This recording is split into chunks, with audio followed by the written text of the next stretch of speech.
The United States makes the UN work when it wants it to work. And that is exactly the way it should be, because the only question to the United States is what's in our national interest. My name is John, and the International Criminal Court is now in session. It is April 20th, 2024, as of recording this video, though it's very likely this is going to come out tomorrow. And, well, it's finally happened. After 4 to 5 months of countless delays, internal disputes, resignations, and scandals, Ukraine is finally getting its long-awaited aid package, which contains nearly $61 billion in U.S. taxpayer money. Now, I'm going to mostly give my opinion on it and explain, how it could affect the situation on the battlefield right now, because, as all of you know, for those who watch my videos, Russia is currently on the offensive and are advancing every day. Though not big advances, they are advancing and taking more territory in Ukraine. The Ukrainians at the moment are not on the offensive themselves, and they're currently primarily in defense mode. So, now this is NPR/PBS, and that's KQED, one of the affiliations of affiliated stations of PBS, and we're going to look at the foreign aid bills, okay? So, on Friday, there was a vote, sort of like a test vote, I think, that would advance it to basically today, which was Saturday. It was not even close. 316 to 94 votes in favor of aid to Israel, Ukraine, and Taiwan. And as I said here, Democrats also stepped in Thursday night to help the majority party advance the bills out of the Rules Committee. 3 Republicans voted against the rule, which included Ralph Norman of South Carolina, Thomas Macy of Kentucky, and Chip Roy of Texas. Now, a lot of people within the Republican Party have called for Johnson's resignation because he supported this bill. He completely turncoated, because he promised that they would do something about the southern border with Mexico, and he didn't deliver on that promise. So now people are calling for his resignation, though it's very likely he's going to be rescued by the Democratic Party. I think they said themselves that they got his back. So anyway, so this is what's in the packages themselves. And before we get to it, I just want to point out that there was a huge increase for Israeli aid. It was like $14 billion in one of the original previous attempts at passing the bill, but now it's $26.4 billion. And as the document itself states, and I quote, "It will defend Israel, it will defend itself against Iran and its proxies." So I guess it's referring to the Houthi militia in Yemen, the Hamas, and Hezbollah in Lebanon. So, yeah, there was a lot of division over the Ukraine aid. A lot of division over it. During the 6 months without support from the U.S., the situation on the ground is difficult. We have a lack of ammunition for artillery. We have a lack of middle and long-range equipment. So this support is crucial for us. And by the way, I just want to point out that Zelensky, when he announced that the aid was passed to his supporters on Twitter, he didn't look that excited about it. Now, why is that? Well, I just want to point out, okay, before we go any further, that before he was fired, removed from his position as the leading general of the entire armed forces of Ukraine, Valery Zaluzhny, who I'm sure you're all familiar with, people, he said that Ukraine needed $400 billion, total from the U.S., and 17 million shells to defeat Russia in Ukraine. And this bill doesn't come anywhere close to that $400 billion magic number. It doesn't. But anyway, without further ado, let's look into what we got, all right? So this section totals $26.38 billion to support Israel in its effort to defend itself against Iran and its proxies. It's basically, that's what the article from PBS stated. And to reimburse U.S. military operations in response to recent attacks. So here are the points. So, $4 billion US dollars will replenish the Iron Dome and David's Sling missile defense systems. $1.2 billion for the Iron Beam defense system. Ooh, that's going to definitely make people think of Marjorie Taylor Greene's Jewish space lasers comment. $3.5 billion for the procurement of advanced weapon systems, defense articles, and defense services through the Foreign Military Financing Program. $1 billion to enhance the production and development of artillery and critical munitions. $4.4 billion to replenish defense articles and defense services provided to Israel. $2.4 billion for current U.S. military operations in response to recent attacks. So I guess from Iran. $9 billion for worldwide humanitarian aid. Provides $400 million to secure nonprofit institutions in America, including from increased threats of anti-Semitism. So maybe expect a bigger crackdown on far-right extremists or far leftists who I guess are engaged in anti-Semitism or even moderate like anti-Zionism right now. Like they're really, that bit sounds a bit authoritarian if you ask me, but we're not talking about that.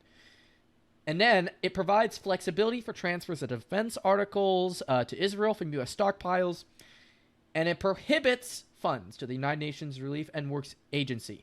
So this is definitely them taking a shit on the United Nations for majority, like, supporting the Palestinians in the Gaza Strip.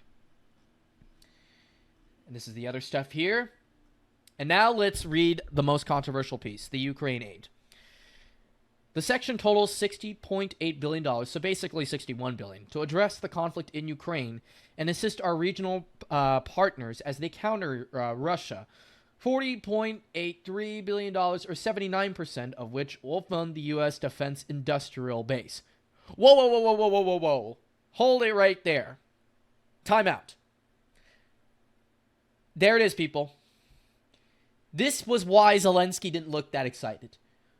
Literally 79% of the $60.8 billion that was passed today in Congress is not even directly going to Ukraine.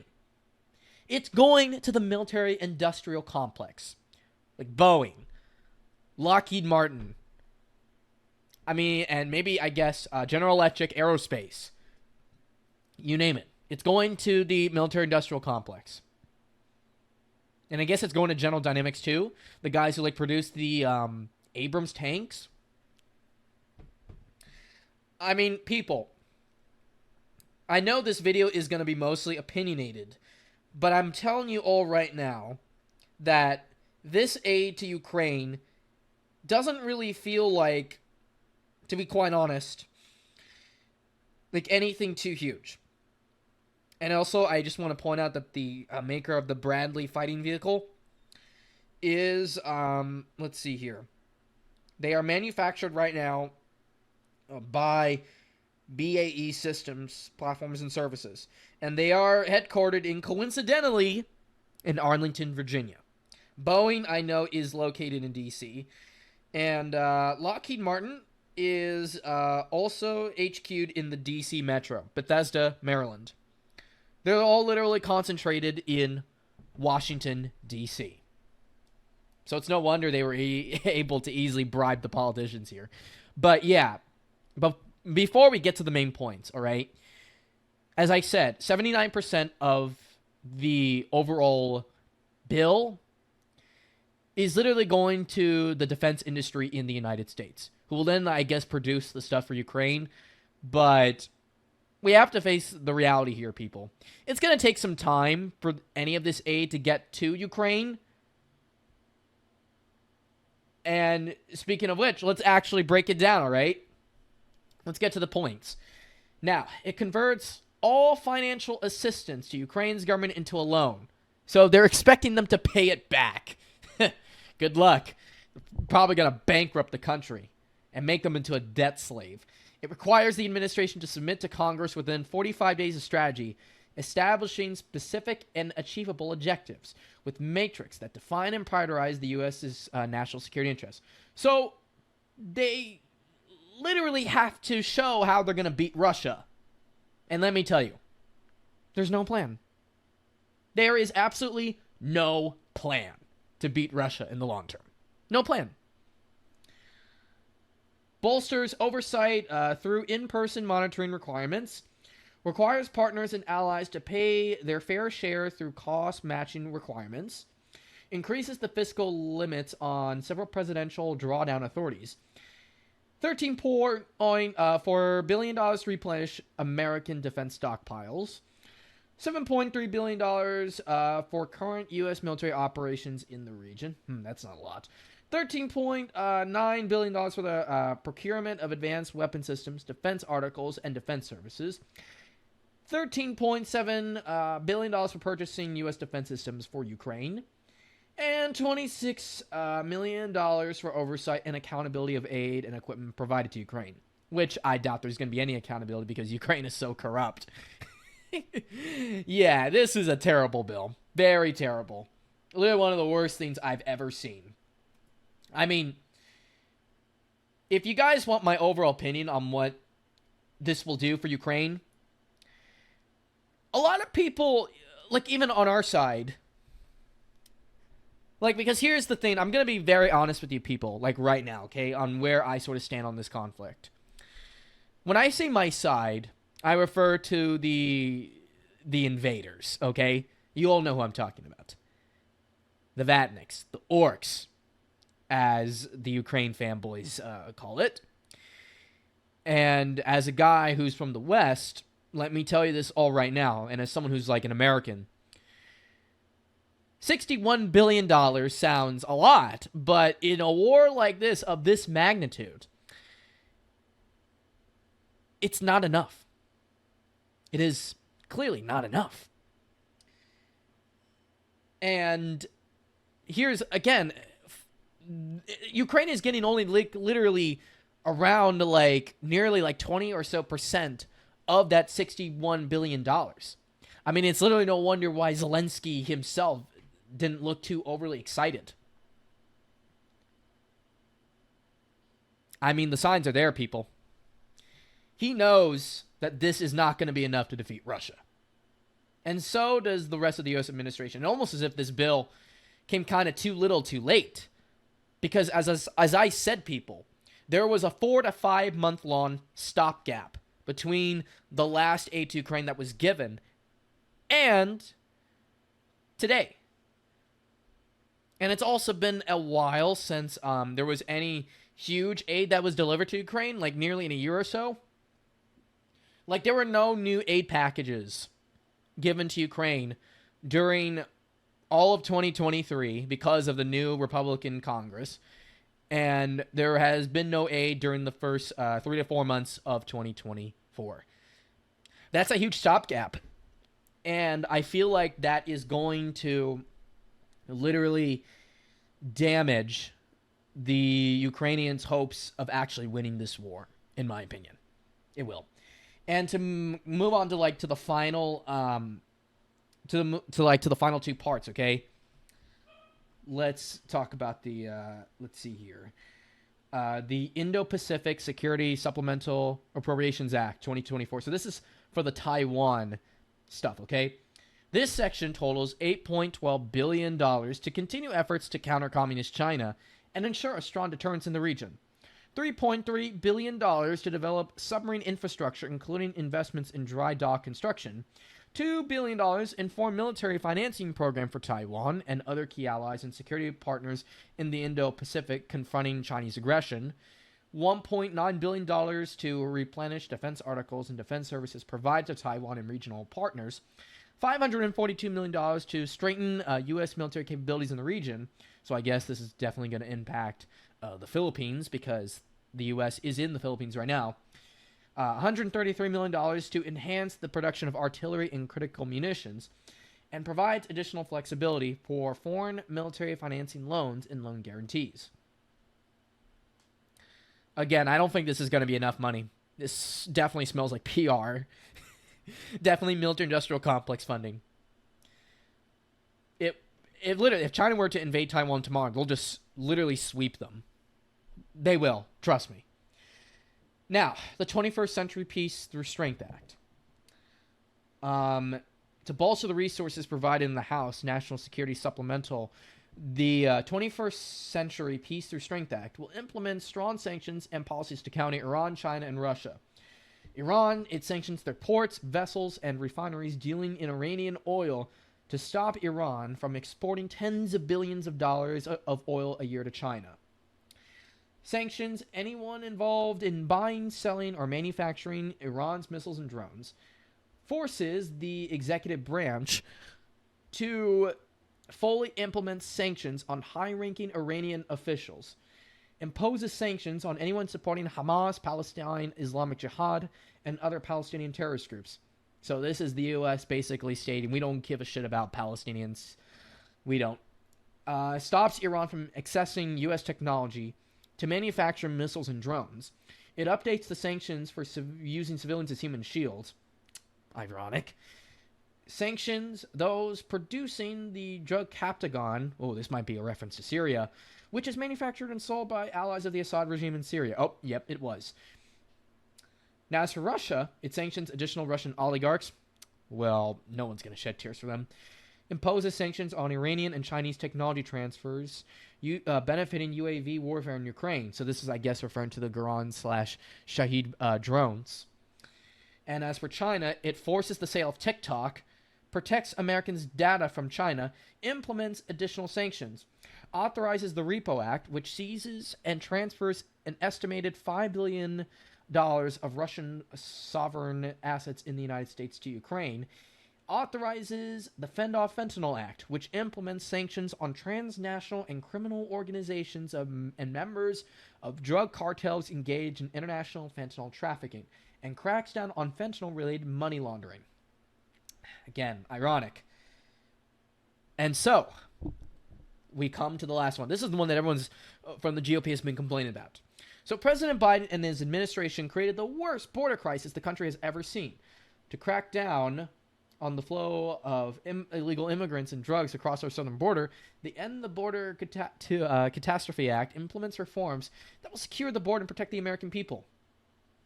It forces the Biden administration to restart construction of the border wall that was started by Donald Trump. It ends catch and release, ends abusive parole, implements remain in Mexico, deploys technology to the southern and northern border, so this includes Canada, increases the number of Border Patrol agents and provide bonus pay, require transparency regarding illegal crossings from the Department of Homeland Security, straightens current law to protect unoccupying children from human trafficking, straightens and streamlines the asylum process, imposes additional penalties for overstaying a visa, reimburses states for costs incurred while securing the border. And that will do it. So, there you have it, people. 3 pages of Mike Johnson selling out to the Democratic Party, who has basically, in effect, hand back control of the House of Representatives to the Democrats, who don't even have a majority control of the House. But this pretty much is a de facto way of admitting defeat to Joe Biden. And, you know, I might as well talk about it for a bit, okay, people? How is this going to affect the 2024 election, all right? Because, yeah, right now, let's make it about election 2024, shall we? Shall we? Okay, so, as all of you know, this is the map, okay, of the current state of things in the presidential election. Biden has, basically in polls, 226 electoral votes, while Donald Trump has 235. So we're roughly back to where we were, literally, in the 2020 election. And, again, people, you have to understand that before all this foreign aid stuff happened, Donald Trump had a pretty decent edge over Joe Biden in the Electoral College. But now, he lost it. And the fact that the GOP, the House GOP, easily sold out to the Democratic Party on these matters in Ukraine and on the border, it has devastated Republican Party credibility once again. Now, as far as the electoral map is concerned today, okay, if I have to be honest, I feel like Joe Biden has now regained the edge over Donald Trump. So, if I had to guess, I feel like Pennsylvania is leaning him again. Arizona, because cinema is no longer a problem anymore. Michigan, I think he might actually be now able to win it, though by a very thin margin. Georgia, I don't know. Nevada, I think it could flip to Donald Trump. Wisconsin, maybe flip it to Trump. Georgia, I don't know. I won't touch that. But here's the thing, people. I feel like, again, this is definitely going to hurt Donald Trump's bid for 2024 because it will give GOP voters a reason not to vote Republican and stay home. Because here's the thing. If you're a big, hardcore MAGA person, okay, that's living in the rural areas or even in the Rust Belt, many are going to wonder, why the hell would I want to vote Republican if they're just going to cuck down like this again? That easily to Democrats and get nothing done for us. Like, why even bother? Right? But, you know, I was talking to a family member earlier. He said that, no, that's not true. In fact, we're going to be more galvanized than ever to go out and vote for the GOP and Donald Trump, and we'll be able to win it. And the only thing that's keeping them alive are literally, I guess, I don't know. My uncle believes for some reason that black voters have turned against Joe Biden and that the suburban voters are also turning against him. And that may be true because of the bad economy. But, again, today was a huge blow for the Republicans. And you know what? That may cost them the House. I'm going to say it right now. It may have cost them the House. There are a lot of toss-up seats right now in the House of Representatives. And after the recent, like, sort of years-long of incompetence by the GOP, who basically got nothing done for their own agenda, they literally fulfilled the agenda of Joe Biden, if anything. And they made the Democrats look competent and unified in comparison. Like, literally. For those reasons, they're going to lose the House. The Senate, I think, should still flip to Republican control. But the House is good as gone for the Republicans. And for the presidency, it is still a damn toss-up. So, yeah. But overall, people, sorry if you couldn't see the map here. But now you can see it. As I pointed out, I give 271 votes to Biden and 251 to Trump as of today. That's where things stand at the moment. And, yeah. So, we're done. So I hope all you guys enjoyed this video. I would like to get your thoughts below on what you think of the bill and how it could change the war in Ukraine. I mean, personally, for me, I don't think it's going to really change anything other than maybe, I guess, maybe slow the Russians down just a little bit. But it won't be that huge of a difference. Trust me, it won't. Anyway, I'll see you guys all next time, and take care. Stay safe.